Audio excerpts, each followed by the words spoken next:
నమస్కారం.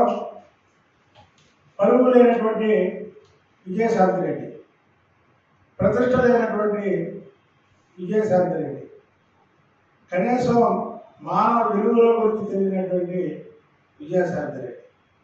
ఆయన పలు రాష్ట్రం దావా వేశాడంట చంద్రబాబు గారి మీద, కారు కోతల కోసం రాడు. నేను ఢిల్లీలో విజయశాంతి రెడ్డి, నువ్వు నోరు అదుపులో పెట్టుకొని మాట్లాడు. పిచ్చి పిచ్చిగా కులాలని, చంద్రబాబు నాయుడు గారికి కులాలను అంటకట్టడం, మీకు మీ నాయకుడికి కుల పిచ్చి ఉందేమో కానీ మా నాయకుడికైతే కులం అనేది అసలుకి ఆ దగ్గర కూడా రాదు. ఇవాళ మీరు ఏ కమ్మ జాతి గురించి కేవీలో కమ్మ, ఈయన కమ్మ అని నువ్వు మాట్లాడావో ఒకసారి కులాల గురించి వివరిస్తా. మీరు మీ నాయకుడు కమ్మ ద్వేషం, ఓకే. మా నాయకుడు ఏ కులానికి ద్వేషం కాదు. కాబట్టి ఇవాళ చంద్రబాబు నాయుడు గారి క్యాబినెట్లో దాదాపు 4 రెడ్లకి ఇచ్చారు, 4 కమ్మవారికి ఇచ్చారు, 4 కాపులకి ఇచ్చారు, 4 దళితులకి ఇచ్చారు, 11 మంది బీసీలకు ఇచ్చారు. ఇవాళ చంద్రబాబు నాయుడు గారికి కులం అంట కట్టడం వల్ల చంద్రబాబు నాయుడు గారు చెల్లిపోకపోతే అన్న మాటకి నువ్వు మూల్యం చెల్లించక తప్పదు. నీ మీద నేను క్రిమినల్ కేసు పెడుతున్నాను. నీ దమ్మో నా దమ్మో నువ్వు తెలుసుకుందాం. నీకు నాకు గత 5 ఏళ్ళుగా ఈ పెట్రోల్లో ఎక్స్లో వార్ జరుగుతుంది, లేదా నువ్వు మాట్లాడితే నేను మాట్లాడితే చేస్తున్నావు. కానీ నిన్న నువ్వు మాట్లాడింది లిమిట్ దాటి మాట్లాడావు. ఒక రాష్ట్ర ముఖ్యమంత్రికి కులాన్ని అంటకట్టడం కాక 5 ఏళ్ళలోగా ఆయన చనిపోకపోతే నేను జైలుకి పంపిస్తానని చెప్పడం అనేది చంద్రబాబు నాయుడు గారి అభిమానులుగా మాకు చాలా బాధ కలుగుతుంది. ఆయన నిండు నూరేళ్ళు జీవిస్తాడు, నిండు నూరేళ్ళు ఈ రాష్ట్రాన్ని పరిపాలిస్తాడు. నువ్వు ఆయన చనిపోతే అనే దానికి ఇవాళ మేము ఎంత బాధపడుతున్నామో మాకు తెలుసు. పరువు లేని వాడు నువ్వు పరువు నష్టం దావేస్తావు. 16 నెలలు జైల్లో ఉన్నావు. నువ్వు 16 నెలలు జైల్లో ఉండి నీకెక్కడ పరువు ఏడిచింది? నీకు పరువు అనేది ఉందా? పరువు లేనటువంటి విజయశాంతి రెడ్డి ఆ మధ్య శాంతిరెడ్డి భర్త మీడియా ముందుకు రాగానే ప్రెస్ స్టేషన్లో ప్రెస్ వాళ్ళని నానా మాటలని ఒక 2-3 నెలలు బయటికి రాలా. మళ్ళీ వాడు వచ్చాడు. ఏదైతే కాకినాడ సేఫ్ పోర్ట్ ఉందో ఆ పోర్టు 2.5 దశాబ్దాలు క్రితం ఎంతో కష్టపడి అది పెట్టారు. దాన్ని కేవీ రావు గారు డెవలప్ చేశాడు. డెవలప్ చేసి అయితే అతని భార్య బిడ్డల్ని చంపేస్తానని బెదిరించి బలవంతంగా లాక్కున్నాడు. అదేంటంటే ఆ రోజే కేసు పెట్టచ్చుగా, నువ్వు లాక్కున్న రోజే కేసు పెట్టచ్చు కదా, ఇవాళ పెట్టడం ఏంటి అన్నాడు. జగన్మోహన్ రెడ్డి ప్రభుత్వంలో జగన్మోహన్ రెడ్డికి వ్యతిరేకంగా ఏ పారిశ్రామికవేత్త అయినా కేసు పెట్టాడా? కేసు పెట్టేటటువంటి దాఖలాలు ఉన్నాయా? ఎంతో మంది ఆస్తులను మీరు ఆక్రమించుకున్నారు. ఎలా ఆక్రమించుకున్నారు? చంపేస్తామని బెదిరించి. మీరు ఎన్నికల ముందు వివేకానంద రెడ్డి లాంటి వ్యక్తిని గొడ్డలతో నరికి చంపి ఫస్ట్ ఈ విజయశాంతి రెడ్డి అక్కడికి వెళ్ళి గుండెపోటుతో మరణించాడని చెప్పాడు. సొంత బాబాయిని 4-5 సార్లు ఎమ్మెల్యేగా చేసి ఎంపీగా చేసినటువంటి వ్యక్తిని మీరు సాధారణ వ్యక్తిని చంపినట్టు చంపితే ఇక పారిశ్రామికవేత్తలు ఎలా భయపడతారు?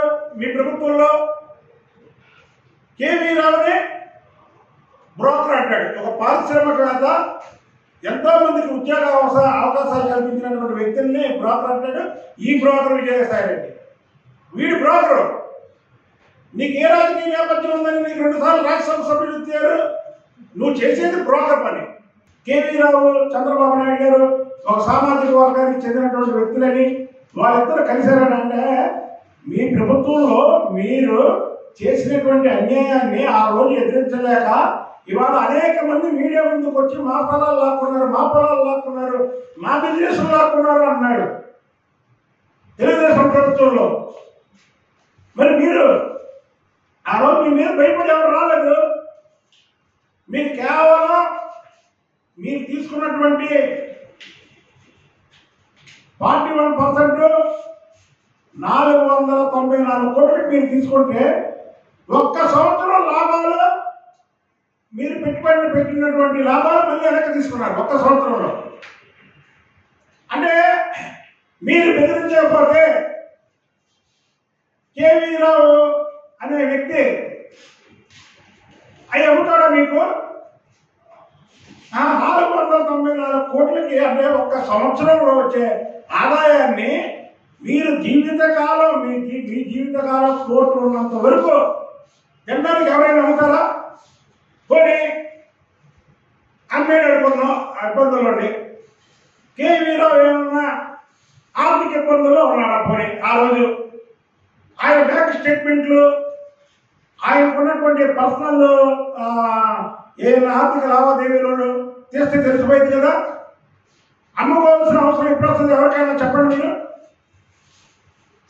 ఆర్థికంగా ఇబ్బంది పడేటప్పుడు లేక బ్యాంకులకి డబ్బులు కట్టాల్సినప్పుడు అమ్మగారు అసలు అమ్మాల్సిన పరిస్థితి లేని వ్యక్తి దగ్గర నువ్వు బలవంతంగా రాయించుకొని నువ్వు కానీ రాయకపోతే ఒక ముఖ్యమంత్రి హోదాలో ఉండి చంపేస్తానంటే నువ్వు సొంత బాబాయినే గొడ్డలతో నరికించినటువంటి వ్యక్తివి ఒక పారిశ్రామికవేత్తని చంపడమే కాకుండా వాళ్ళ ఇంట్లో వాళ్ళని కూడా చంపేస్తానని బెదిరిస్తే ఎవరు సంతకాలు పెట్టరు.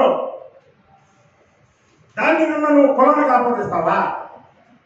చంద్రబాబు నాయుడు గారిని క్రిమినల్ అంటావా? నువ్వు ఒక బ్రోకర్ రా, నువ్వు ఒక బ్రోకర్వి. చంద్రబాబు నాయుడు గారు క్రిమినల్. చంద్రబాబు నాయుడు గారు క్రిమినల్ అయితే ఆయన మీద మీరు పెట్టినటువంటి కేసు 53 రోజులు ఆయన్ని జైల్లో అనవసరంగా పెట్టారనే కదా భారతదేశంలో కాకుండా ప్రపంచ దేశాలన్నీ కూడా కదిలొచ్చి మీకు ఇక్కడ బుద్ధి చెప్పింది. మీకు 151 సీట్ల నుంచి 11 సీట్లకు తెచ్చింది. చంద్రబాబు నాయుడు గారిని వ్యక్తిగతంగా మళ్ళీ దూషిస్తారు. అధికారాన్ని అడ్డు పెట్టుకొని అమాయకుల నెత్తి మీద తుపాకీలు పెట్టి ఎంతమంది ఆస్తులు మీరు ఆక్రమించుకోవాలా? నువ్వు జగన్మోహన్ రెడ్డి, నువ్వు ఉత్తరాంధ్రకి ఇన్ఛార్జిగా ఉన్నావు. అదే టైంలో చంద్రబాబు నాయుడు గారు నన్ను ఉత్తరాంధ్ర ఇన్ఛార్జిగా చేశాడు. నీ మీద ఆ రోజు మాకు ఎన్ని కంప్లైంట్లు ఇచ్చారు?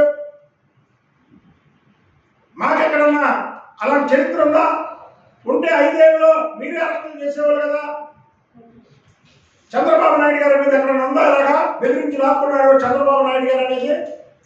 ఒక ముఖ్యమంత్రి హోదాలో ఉండి ఒక పారిశ్రామికవేత్తని బెదిరించి ఇంట్లో వాళ్ళు చంపేస్తారని అరవిందో అంటే ఎవరిది? సాయి రెడ్డికి సంబంధించింది, ఈ విజయశాంతి రెడ్డికి సంబంధించింది. లాక్కొని ఇంట్లో చెప్పేస్తారంటే ఒక ముఖ్యమంత్రికి భయపడరా? ఇవాళ ఈ కూటమి ప్రభుత్వంలో ప్రతి ఒక్కరూ మనశ్శాంతిగా ఆంధ్రప్రదేశ్లో బతుకుతున్నారంటే ఈరోజు వచ్చాడు కేవీ రావు గారు బయటికి వచ్చి జరిగింది చెప్పాడు. చెబితే ఆయనకి ఈయనకి కులాన్ని ఆపాదిస్తాం అంటే మీ మీద కేసు పెట్టకూడదు. ఇవాళ నేను మాట్లాడుతున్నా, ఏం మాట్లాడుతుందా? ఒక బీసీగా నేను చెప్తున్నా, నువ్వు 2 విషయాల మీద నీ మీద కంప్లైంట్ ఇస్తున్నా. నేను విజయవాడ పోలీస్ కమిషనర్కి ఆదివారం నాడు కంప్లైంట్ ఇస్తున్నా. నేను న్యాయ నిపుణులతో మాట్లాడా, వాళ్ళు దాన్ని చేస్తున్నారు. 2 విషయాల మీద. ఒకటి, చంద్రబాబు నాయుడు గారికి కులాన్ని ఆపాదించడం అంటే కమ్మ కులానికి చెందినటువంటి కేవీ రావుకి అన్యాయం జరిగితే ముఖ్యమంత్రి చంద్రబాబు నాయుడు గారు అసలు ఏ యాక్షన్ తీసుకుంటాడో జగన్మోహన్ రెడ్డి మీద అని ముందే కులాన్ని ఆపాదిస్తున్నాము. ఒకటి. 2, చంద్రబాబు నాయుడు గారిని 5 ఏళ్ళలో మా ప్రభుత్వం వస్తుంది, 4.5 ఏళ్ళలో అప్పుడు వరకు చావకుండా బతికి ఉంటే జైలుకి పంపిస్తానన్నాం. చంద్రబాబు నాయుడు గారు ఏ అవినీతి చేయలేదనే కదా 53 రోజులు మీరు జైల్లో పెడితే రాజమండ్రి నుంచి తాడేపల్లి మా ఇంటికాడికి రావడానికి ఆయనకి ఉండవల్లి ఇంటికి రావడానికి ఒక రోజు పట్టింది. అంటే జన సముద్రం. జగన్మోహన్ రెడ్డి నిన్ను జైలు వేస్తే ఇంటికి మీకు బెయిల్ వచ్చినప్పుడు చక్కగా కారులో ఇంటికి వెళ్ళిపోయారు. మీకు ఎవరైనా వచ్చారా స్వాగతం పలకడానికి? ఎవరైనా వచ్చారా బాధపడుతూ? మీరు అవినీతి కేసులో వెళ్ళారు, ప్రజల ఆస్తులు దోచుకుని వెళ్ళారు, చంద్రబాబు నాయుడు గారిని అక్రమంగా అరెస్ట్ చేసి లోపల పెట్టారు. కాబట్టే కదా ప్రజల మద్దతు ఆయనకు ఉంది.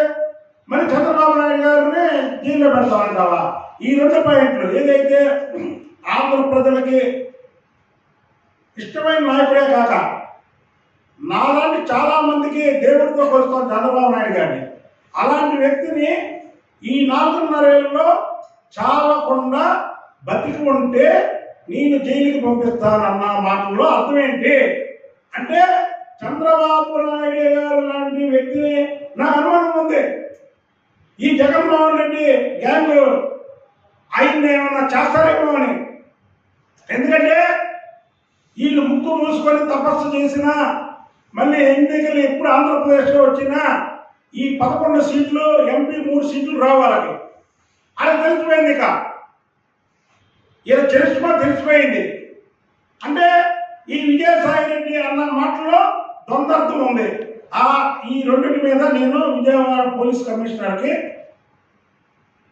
రిటర్న్గా నేను కంప్లైంట్ ఇస్తున్నా. విజయసాయి రెడ్డి అనే వ్యక్తిని ఈ కేసులో ఎందుకంటే ఆయన పర్సనల్గా మాట్లాడినటువంటి కేసులో నేను జైలుకి పంపిస్తా. ముందు జగన్మోహన్ రెడ్డి అనే వ్యక్తి ఎన్నో అవినీతి కేసులు ఉన్నాయి, వాటిలో జైలుకి వెళ్తాడు. ముందు కేవీ రావుని బెదిరించాడు, ఆయన డైరెక్ట్గా వచ్చి కేసు పెట్టాడు సిఐడికి. కాబట్టి ఆ కేసులో జగన్మోహన్ రెడ్డి అలాగే ఎవరైతే ఈయన్ని బెదిరించారో విజయసాయి రెడ్డి, సకల సుబ్బారెడ్డి కొడుకు వీళ్ళందరూ జైలుకి పోవడం ఖాయమే. కానీ చంద్రబాబు నాయుడు గారు అన్న మాటలకు మాత్రం నేను జైలు పంపిస్తాను విజయసాయి రెడ్డి. దెయ్యాలు వేదాలు మళ్ళించినట్టు పరువు లేని వాడికి పరువు నష్టం కావాలంటే ఎంత విడ్డూరంగా ఉందో తెలుసా? అయితే నీకు పరువు ఏంటి తెచ్చిందా? పరువు అనేది నీకుందా? కాబట్టి విజయసాయి రెడ్డి నువ్వు సచిన భావమి.